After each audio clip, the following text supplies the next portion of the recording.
नमस्कार, मी सुहास पवार. मेन मराठी 24 तासमध्ये आपले स्वागत. सर्वसामान्यांचा विश्वास मेन मराठी 24 तास.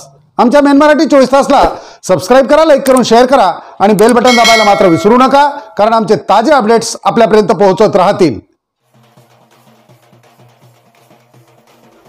पोहरादेवीत येणाऱ्या भाविकांच्या सेवेसाठी राष्ट्रीय बंजारा परिषदेचे पदाधिकारी कार्यकर्ते उपस्थित रहा. राष्ट्रीय अध्यक्ष प्राध्यापक विलास राठोडांचे आवाहन. सविस्तर वृत्त. उद्या दिनांक 4 एप्रिल पासून पुढील 3 दिवस श्री क्षेत्र पोहरागड आणि उमरीगड येथे देशभरातून हजारो साधू संत, महंत आणि लाखो भाविक भक्त माता जगदंबा संत शिरोमणी सेवालाल महाराज आणि बंजारा धर्मगुरू डॉक्टर रामराव महाराजांना नतमस्तक होण्यासाठी येतात.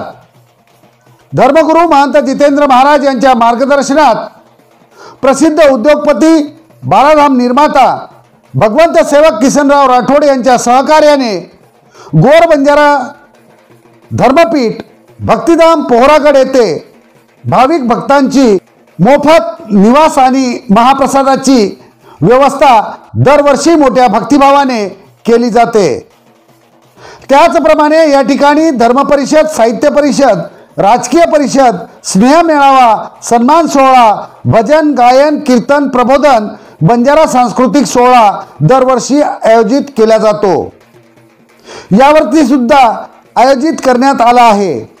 याकरिता गोर बंजारा धर्मपीठ भक्तिधाम येथे साधू संत, महंतांच्या आणि भाविक भक्तांच्या सेवेसाठी राष्ट्रीय बंजारा परिषदेच्या पदाधिकारी कार्यकर्त्यांनी सेवाधारी स्वयंसेवक म्हणून स्वतः स्वयंस्फूर्तीने उपस्थित राहण्याचे आवाहन आणि मनोभावे भाविक भक्तांची सेवा आपल्याला घडावी या उदात्त हेतूने या ठिकाणी यावे असे आवाहन राष्ट्रीय बंजारा परिषदेचे कुशल, प्रभावी आणि कर्तव्यदक्ष राष्ट्रीय अध्यक्ष प्राध्यापक विलास राठोड यांनी प्रसिद्धी पत्रकाद्वारे केले आहे.